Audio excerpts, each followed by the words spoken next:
Of course politics వరకు వచ్చేలోపు I always wondered, కవిత గారు ఒక అందగత్తె, యంగ్ ఏజ్ లో ఇండస్ట్రీకి వచ్చారు, చాలా మంది మిమ్మల్ని ప్రేమించుంటారు కదా, మీరు కూడా చాలా మందిని ప్రేమించుంటారు, అలా ఎప్పుడు జరగలేదా? అంటే మనసు పడడం సహజం కదండి, అది నేను మానవ సహజం. సూపర్ మ్యాన్ని పెళ్లి చేసుకోవాలనుకున్నా, ఆ, కుదరలేదు. బాబీ సినిమా చేసేటప్పుడు చూసినప్పుడు రిషి కపూర్కి పెళ్లి చేసుకో, లవ్ స్టోరీ చూసినప్పుడు కుమార్ గౌరవ్ని పెళ్లి చేసుకోవాలి అనుకున్నా, కృష్ణ గారి సినిమాలు చూసినప్పుడు కృష్ణ గారు లాంటి హస్బెండ్ రావాలి అనుకున్నా. అబ్బా, చాలా అందగారండి కృష్ణ గారు, నేను కృష్ణ గారు ఫ్యాన్ చాలా. పిచ్చి, నేను పిచ్చి. అందుకనే ఈ ఎక్కడో ఇంటర్వ్యూలోని నేను చెప్పిన మాట విని విజయ నిర్మల గారు నన్ను హీరోయిన్గా పెట్టారు ఆయన పక్కన. ఓహో. పెట్టి, ఏ కవిత ఇట్రా, క్రష్ ఉంది కదా నీకు, పో లవ్ సీన్ ఉంది, దున్నే. అదంటే అందరు హీరోస్తో బ్రహ్మాండంగా యాక్ట్ చేసేదాన్ని, నేను ప్రేమించి గ్రేట్ ఫ్యాన్ అయిన కృష్ణ గారి దగ్గర మాత్రం అట్లా ఉండేది. ఇలాగే ఉండిపోయింది, స్టిఫ్గా ఉండిపోయేదాన్ని. ఏ కవిత, ఆవిడ కవిత అంటారు, ఎందుకని అడగండి, కోతి అంటారు. కవిత అంటే అర్థం తెలుసా? వచ్చేస్తున్నావు పిలిస్తే అన్నారు. కవిత అంటే సార్ వస్తున్నాను వస్తున్నాను. ఏమని పిలిచాను? మీరు కవిత అన్నారా? అదే సరిగ్గా వినాలి, కవిత అన్నాను నేను అంటారు. నీ కవిత అంటే అర్థం తెలుసా అన్నాడు. తెలీదు. కోతి. అయితే మీరు నన్ను కోతి అంటున్నారు అంటే, అది కాదు, దానికి ఇంకో పేరుంది, అల్లరి. అది కృష్ణ గారితో నేను యాక్ట్ చేస్తున్నా మొత్తం. ఆవిడ ఎన్ని సినిమాలు కంటిన్యూస్గా కృష్ణ గారితో నేను హీరోయిన్గా చేశాను.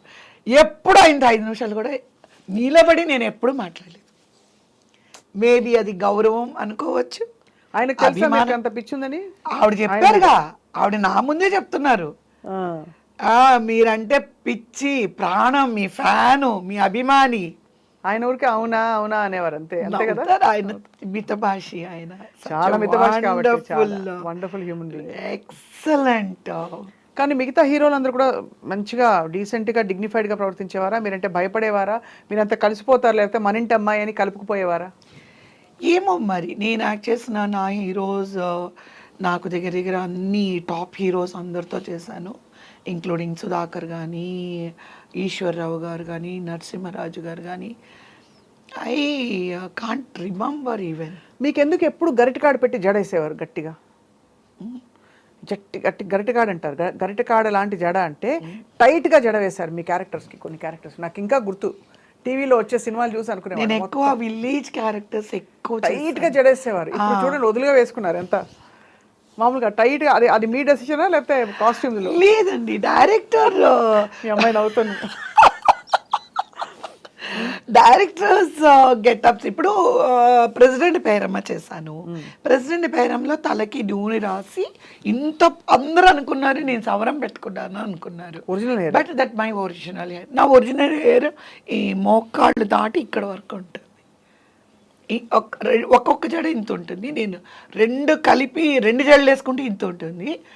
సపోజ్ 2 కలిపితే ఇంత వెడల్పు అయిపోతుంది జడ, అంత ఒత్తు హెయిర్ అనమాట, ఇంత పొడుగుండేది. ఫ్యామిలీ క్యారెక్టర్స్కి ఇబ్బంది ఉండేది కాదు.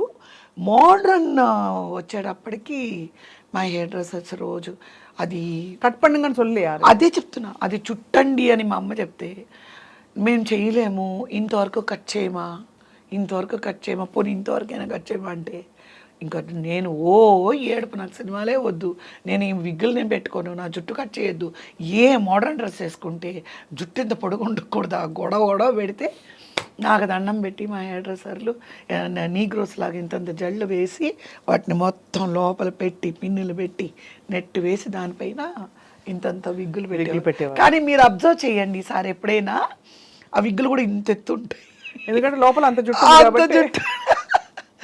సో బట్ నేను ఎప్పుడు కూడా నా ఒకే ఒక డిసప్పాయింట్మెంట్ ఏముండేది అని అంటే, కొంతమంది రాఘవేంద్రరావు గారి డైరెక్షన్లో నేను హీరోయిన్గా చేయలేదు, దాసరి నారాయణరావు గారి సినిమా ఒక్క ప్రేమాభిషేకం, అందరూ ఏమంటారంటే అప్పుడు రాఘవేంద్రరావు, నువ్వు చూస్తేనే చిన్న పాపలాగా అనిపిస్తావు, మా కంటికేమో మా ఆనట్లేదు అనేవారు. ఇట్స్ ఓకే, ఎందుకంటే వాళ్ళ పాయింట్ ఆఫ్ వ్యూలో they should feel comfortable. Correct. So but still I achieved so much. You are completely మీ స్పేస్ మీకుంది. అంటే మీ స్పేస్లోకి ఎవరు రాని ఒక స్పేస్ మీరు క్రియేట్ చేసుకున్నారు మీకోసం. ఆంధ్ర గవర్నమెంటు చెన్నారెడ్డి గారు ఆయన సీఎంగా ఉన్నప్పుడు నాకు కళాసుందరి బిరుదు ఇచ్చారు. ఆ ఇయర్ ఎవరికి ఇవ్వాలి అని అనుకుంటే నా మూవీస్ ఆ ఇయర్లో ఎక్కువ రిలీజ్ అయ్యాయి. కళని పోషించే సుందరి అనే ఒక బేసిస్లో కళాసుందరి అని చెప్పి నాకు బిరుదు ఇవ్వడం జరిగింది. అలాగే నీలం సంజీవరెడ్డి గారి చేతుల మీదుగా చెన్నై రాణి సీతమ్మయ్య హాల్లో ఆయన దగ్గర నుంచి కూడా నేను ఆటకార అలమేలు ఆయన చేతుల మీద బెస్ట్ సపోర్టింగ్ ఆర్టిస్ట్ అవార్డు తీసుకున్నాను.